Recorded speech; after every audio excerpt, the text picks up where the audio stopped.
السلام عليكم ورحمة الله تعالى وبركاته. أعزائي التلاميذ، سأقدم لكم في هذا الفيديو تصحيح تمرين رقم 1 السلسلة الرابعة خاصة بدرس تناقص الإشعاعي لا ديكرواسونس راديو أكتيف.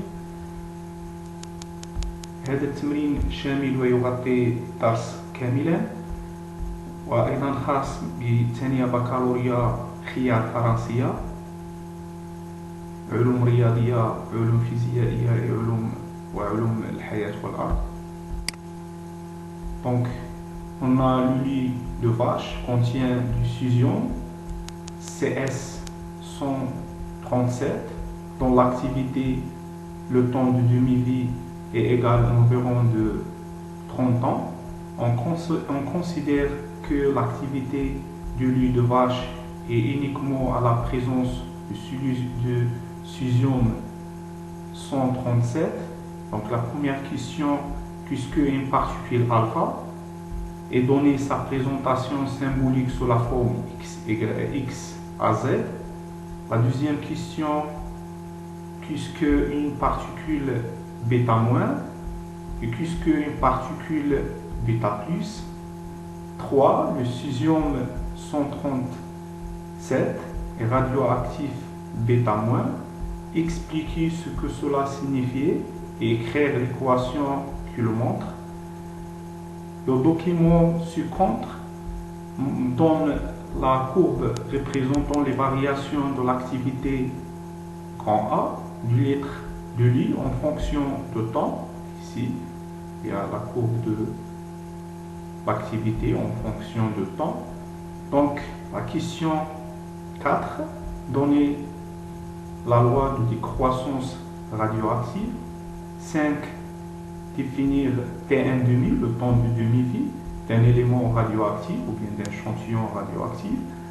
6. Avec ou bien à partir de la courbe, déterminer le temps de demi-vie du césium 137 et comparer la valeur donnée dans l'énoncé et conclure. 7. À l'aide des réponses aux questions 4 et 5, démontrer la relation suivante. T1 demi égale λ2 sur lambda, où lambda représente la constante radioactive d'un élément radioactif. 8. En déduiront la constante radioactive du fusion 137 en moins 1, puis en second moins 1. 9.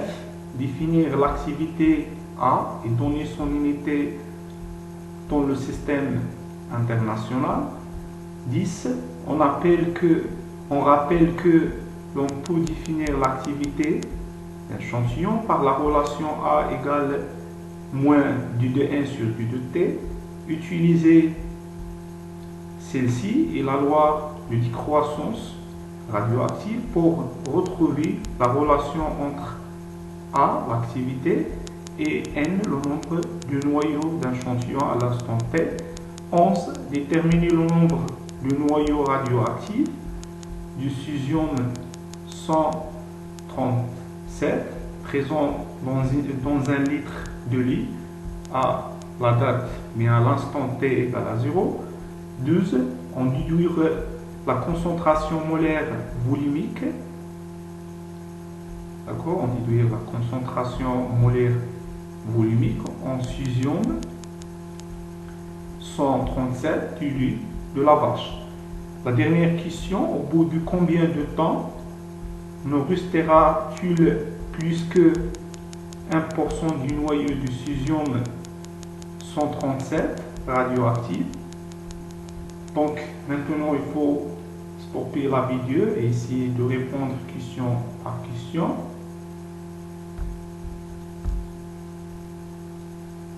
Donc à la partie donc la correction.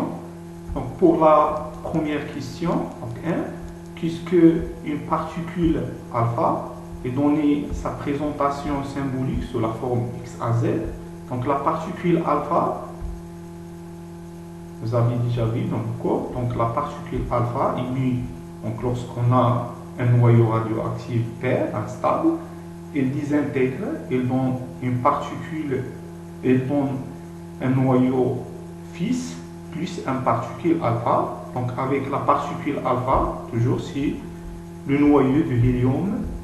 Donc sa présentation c'est He4,2. D'accord? Donc la particule alpha est le noyau de hélium. Donc sa présentation symbolique c'est He4A. Donc le nombre de nucléons c'est 4 et le nombre de protons, bien le nombre de charges c'est 2. Donc pour la deuxième question, puisque une particule bêta-, donc aussi la particule bêta- est un électron, donc aussi notez bien sa présentation graphique c'est E0-N. Donc pour la particule bêta+, donc un positron est noté E0, donc noté E0 plus 1. D'accord? Donc toujours la particule alpha émise au cours d'une transformation nucléaire, c'est un électron est noté E0-, et la particule bêta+, c'est le positron est noté E0 plus 1. D'accord? Donc, la différence entre l'électron et le positron, donc l'électron est du charge -1, c'est-à-dire moins la charge élémentaire, égale -1,6 10 puissance -19 coulomb. Et pour le positron, la charge c'est plus E, plus la charge élémentaire, c'est 1,6 10 puissance -19 coulomb. Mais l'électron et le positron de même masse, d'accord, de même masse, qui est égale 9,1 10 puissance 31 kg. Donc maintenant on passe à la question 3. Donc le cesium est radioactif de bêta-, c'est-à-dire que le cesium est un noyau instable, c'est-à-dire un noyau pair qui est actif. Donc on va désintégrer et dans d'autres noyaux, on va noter X à Z avec l'émission d'une particule alpha bêta- qui est un électron. Donc notez E0, E0-. D'accord? On crée équation de désintégration. D'accord? Donc fusion, donc puisqu'on a fusion, donc chaque élément chimique correspond un numéro atomique bien caractérisé par un élément, plutôt, donc chaque élément chimique est caractérisé par un numéro atomique bien le nombre de charges Z. Si on a le nombre de charges Z, nous pouvons déduire, bien déterminer à partir de tableau périodique le symbole de l'élément chimique bien d'un noyau. Donc fusion c'est CS137, Z égale 55. Donc, c'est le noyau pair, donc le noyau fils, noté X, Y, Z, il est inconnu. Donc, E0-, la particule émise d'un électron, E0-. Donc, d'après les lois de Sodé ou bien les lois de conservation, on a des lois, donc la conservation du nombre du noyau, donc ici, le nombre du noyau, et la conservation du nombre de charges pour la deuxième loi. Donc, on écrit 137 égale A plus 0. Et aussi, la conservation du charge, c'est 55 égale Z moins 1. Donc, on détermine A, c'est 137. Et Z, d'accord, et Z, c'est 55 plus 1 égale 57. Donc, Z égale 56 correspond à baryon, donc noté BA, d'accord? Donc par conséquent, le noyau fils c'est BA, d'accord? Donc c'est BA 137 56. Donc nous pouvons remarquer que le noyau fils, donc le nombre de protons l'augmente par une unité, d'accord? Ici c'est 55, ici c'est 56. Donc cela nous pouvons expliquer par transformation d'un neutron en un proton. D'accord? Au niveau du noyau, il y a transmutation nucléaire, donc tel qu'un neutron va transformer un proton avec l'émission d'un électron. D'accord? C'est l'origine de l'électron. Nous pouvons expliquer selon l'équation de transmutation nucléaire suivante. Donc, un neutron, d'accord, transformer un proton, donc un neutron 1, 0, nombre 0. Un proton c'est 1, 1, parce que c'est un proton, donc 1, Z égale à 1, et aussi A égale Z égale à 1. Donc, avec l'émission d'un électron, donc ici c'est l'origine de cet électron. Donc aussi, les lois de Soddy toujours sont vérifiées, donc 1 égale à 1, et ici 0 égale 0. D'accord? Donc pour maintenant, on a le document ci-contre dans la courbe plutôt, représentant les variations de l'activité du lettre de Lie en fonction du temps, qui est ici. Donc, donner la loi de décroissance radioactive. Donc, vous avez déjà vu dans le cours. Donc, la loi de croissance radioactive, c'est n de t égale n0 fois exponentielle moins lambda t. Parce que le nombre du noyau d'un échantillon, il est diminué au cours du temps selon cette loi. Donc, n de t égale n0 fois exponentielle moins lambda t. Donc, n0, c'est le nombre du noyau d'un échantillon initial. Donc, ici, l'échantillon, c'est un litre de lait. Et n de t, c'est le nombre du noyau restant à l'instant t.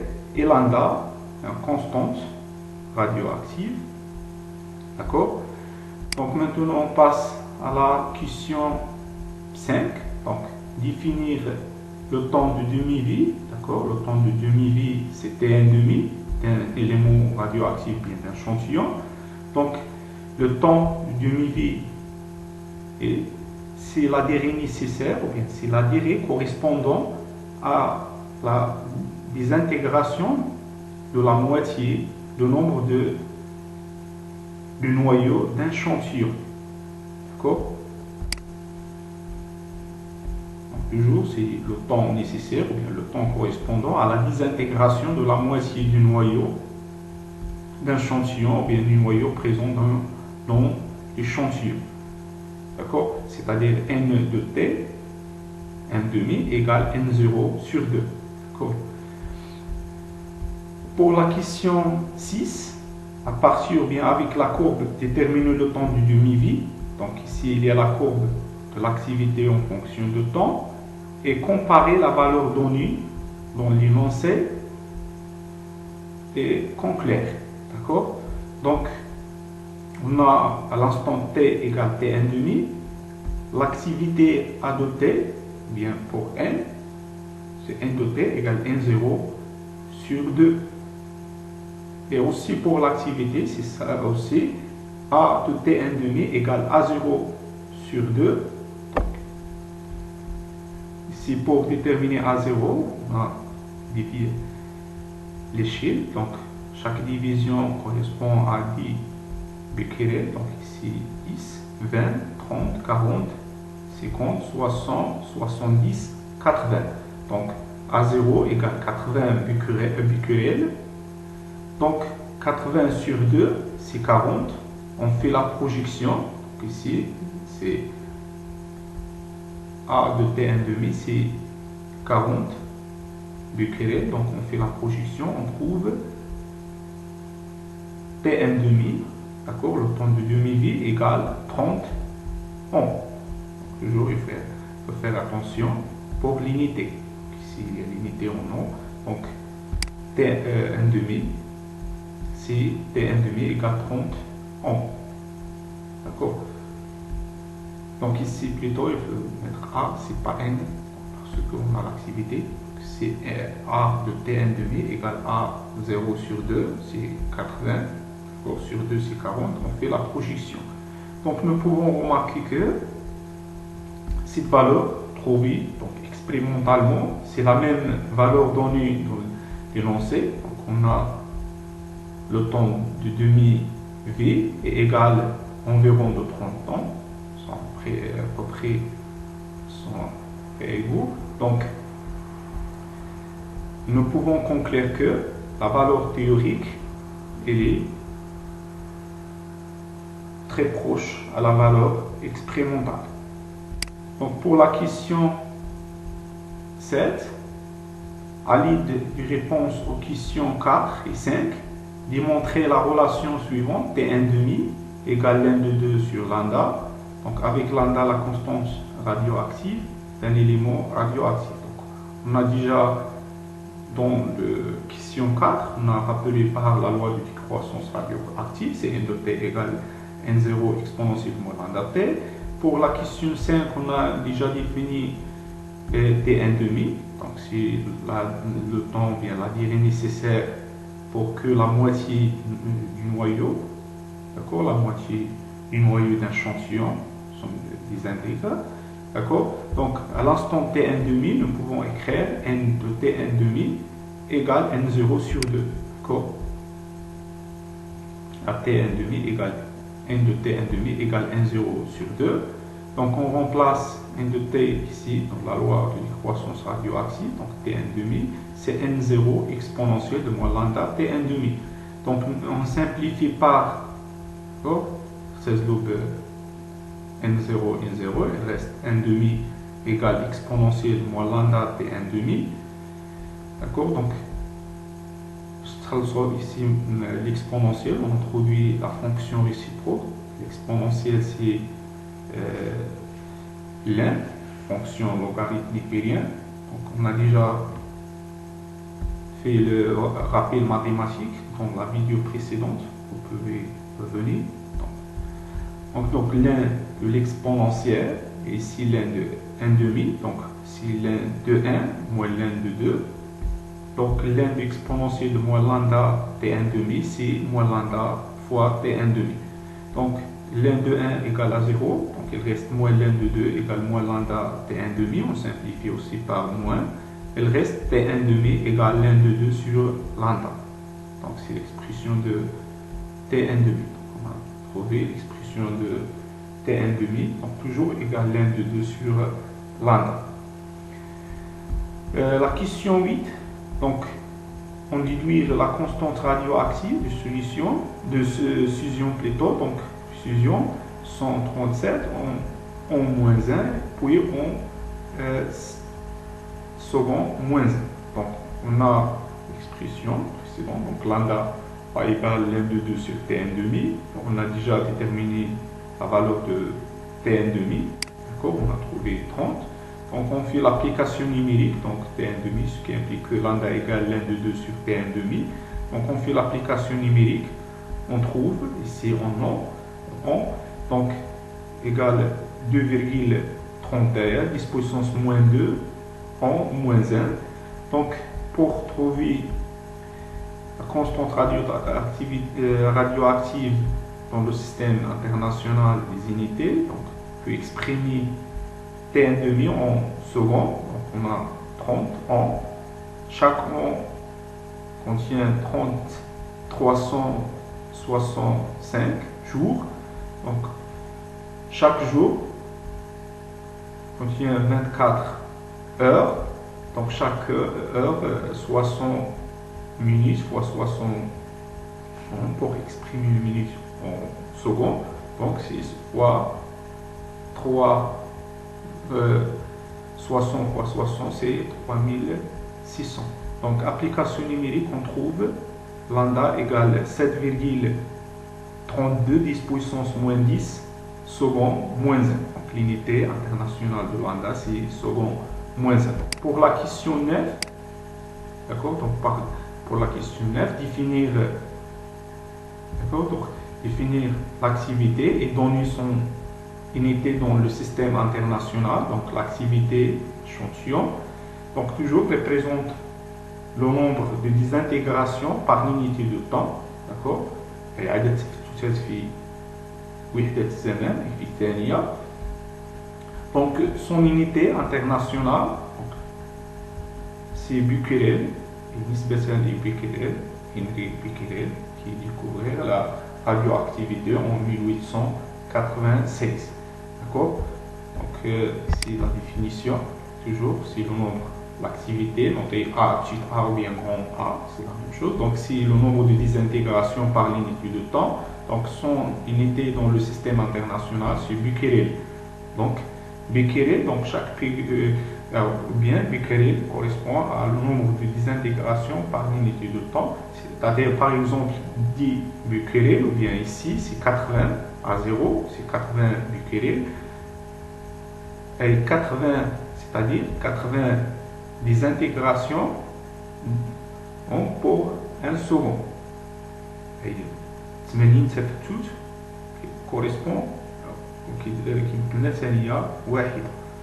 donc 10, on rappelle que on peut définir l'activité par la relation A égale moins du de 1 sur du de T, utiliser celle-ci et la loi de décroissance radioactive pour retrouver la relation entre l'activité et le nombre de noyaux, A de T et N de T.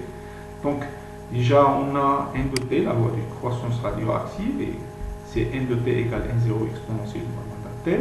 On remplace ici donc N0 constante, dérivée, donc dérivée de l'exponentielle, d'accord, dérivée de l'exponentielle, elle c'est dérivée de moins lambda fois T, qui est moins lambda, fois exponentielle de moins lambda T. Donc ce qui implique que lambda fois N0 fois exponentielle moins lambda T, c'est N de T. Donc A de T toujours égal lambda fois N de T. Ou bien A0, nous pouvons noter aussi, ici c'est A0. Donc A0 égale lambda fois N0.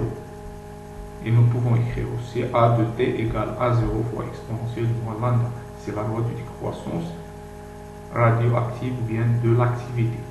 Parce que ici, ce n'est pas le nombre du noyau, mais l'activité. C'est la loi de décroissance de l'activité.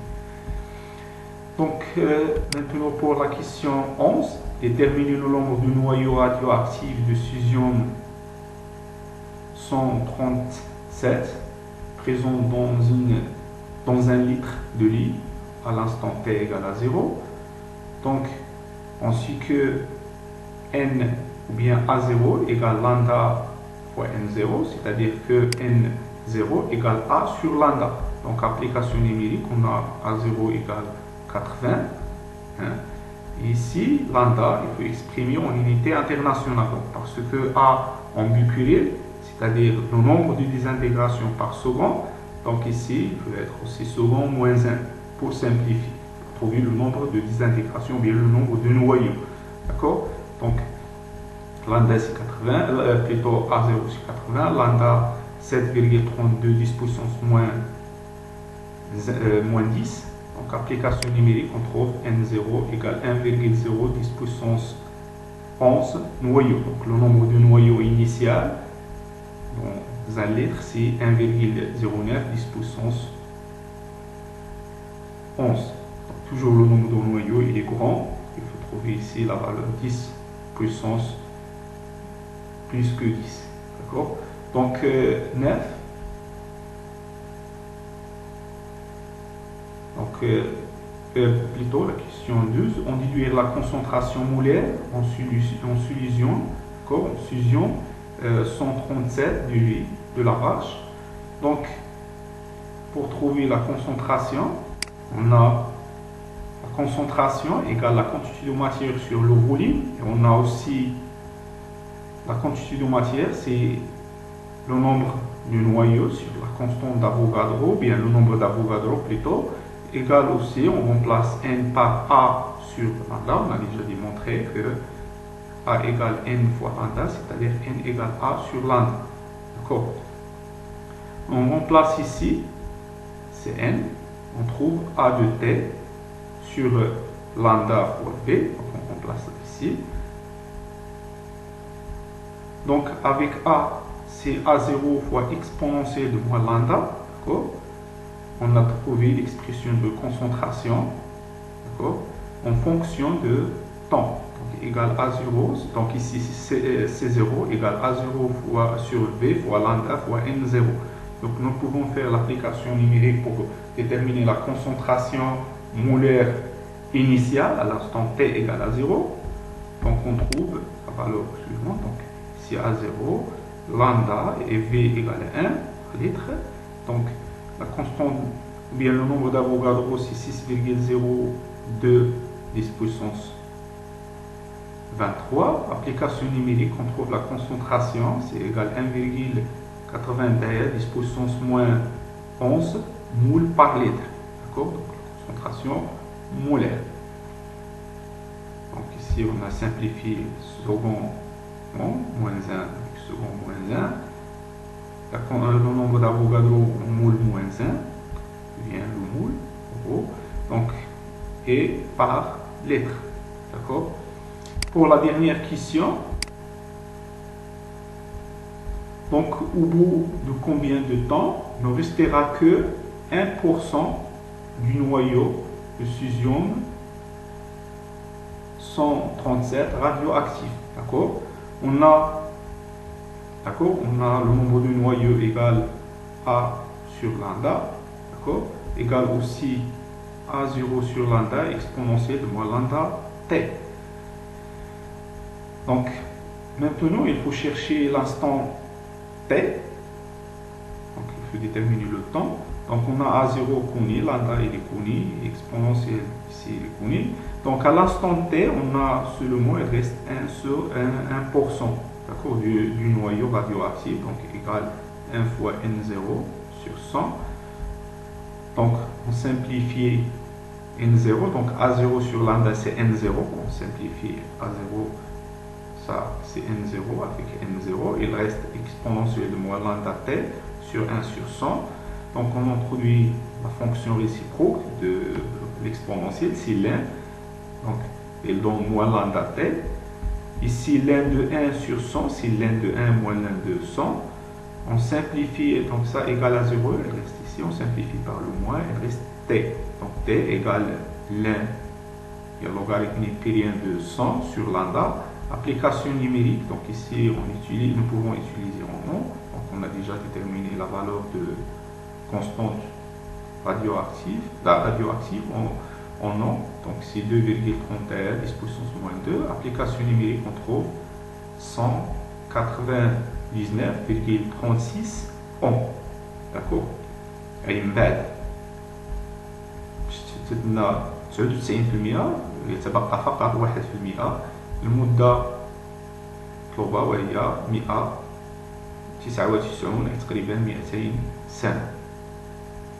C'est la fin de cette vidéo, j'espère qu'elle est très utile pour vous. لا تنسوا تقاسم الفيديو مع الأصدقاء وكذلك الاشتراك في القناة تشجيعا لنا للمزيد من العطاء. نلتقي إن شاء الله في تصحيح l'exercice 2 et 3 qui sont très importants. Bon, allez, au revoir.